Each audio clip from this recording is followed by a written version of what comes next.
For years, the playbook for tech-powered real estate companies was pretty simple. Growth over profit. Just burn cash, get big, and worry about the profits later. But what happens when one of them just completely flips the script? Well, right in the middle of a brutal housing market, the Real Brokerage did something, well, kind of shocking. It actually turned a profit. So we're going to break down the one quarter that might have changed absolutely everything and ask the big question. Is this the start of a whole new era, or was it just a lucky break? So here's how we're going to tackle this. First, we'll set the scene, just how frozen this market really was. Then, we'll get to the number that defied all the odds. We're going to dig into the how, the secret sauce in their efficiency engine. Then we'll debate, is this for real or just a flash in the pan? And finally, we'll get to the heart of it, the dilemma this creates for any investor watching. Okay, so to really get why one profitable quarter is such a massive deal, we have to start with the grim reality of the market they were fighting against. And hey, don't just take it from me. This is the company's own CEO, Tamir Peleg, being refreshingly honest. He's openly saying, yeah, the headwinds are real. High interest rates, not enough homes to sell. In his own words, this was a tough market. This right here, it's the perfect storm. See, high interest rates just choke off demand, and low inventory means there's literally nothing to sell. For a business that makes its money on commissions, that is a recipe for disaster. I mean, in a market like this, just breaking even feels like a huge win. Turning a profit? That was supposed to be impossible. And yet, against that impossible backdrop, something pretty remarkable happened. In the second quarter of 2025, the Real Brokerage went from burning cash to actually making it. This is the number that made everyone sit up and take notice. $1.5 million. Now, I know, in the grand scheme of the tech world, that might not sound like a ton of money, but for this company, in this market, it was absolutely monumental. And let's be super clear here, this wasn't some fuzzy, adjusted profit. This was the company's first ever quarter of what's called GAAP Net Income. After years and years of chasing growth and posting losses, this was the moment. The entire story, the entire narrative around the company could finally change. And just so we're all on the same page, GAAP is the gold standard.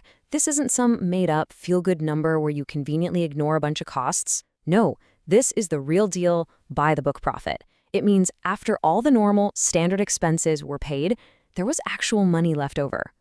So that brings us to the most important question of all. How? How did they pull this off? How do you actually turn a profit in a down market while you're still growing like crazy? Well, the answer isn't some weird financial trick. It's actually baked right into the design of their business. The key idea here is something called operating leverage.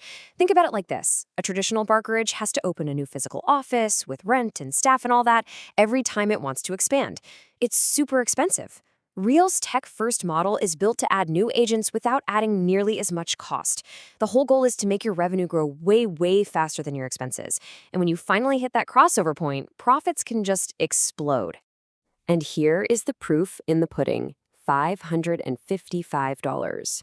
This number might be the single most important piece of data to understand how they finally hit profitability. So what is that number? That's how much it cost the company in operating expenses for every single home sale they handled that quarter, plain and simple. By forcing that cost down, they get to keep a bigger and bigger slice of the pie from every transaction. It's the literal definition of getting more efficient. And this chart just puts it all into perspective. Look at this. Just 1 year before, in Q2 2024, it cost them $718 to process one sale. A year later, they slashed that by over 22% down to $555. That right there is operating leverage in action. They got bigger, and by getting bigger, they actually got leaner. Okay, so they've proved the model can work. The engine runs. But the big question now is, can it keep working?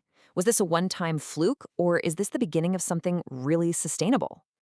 All right, let's look at both sides of the coin here. The bull case is pretty straightforward.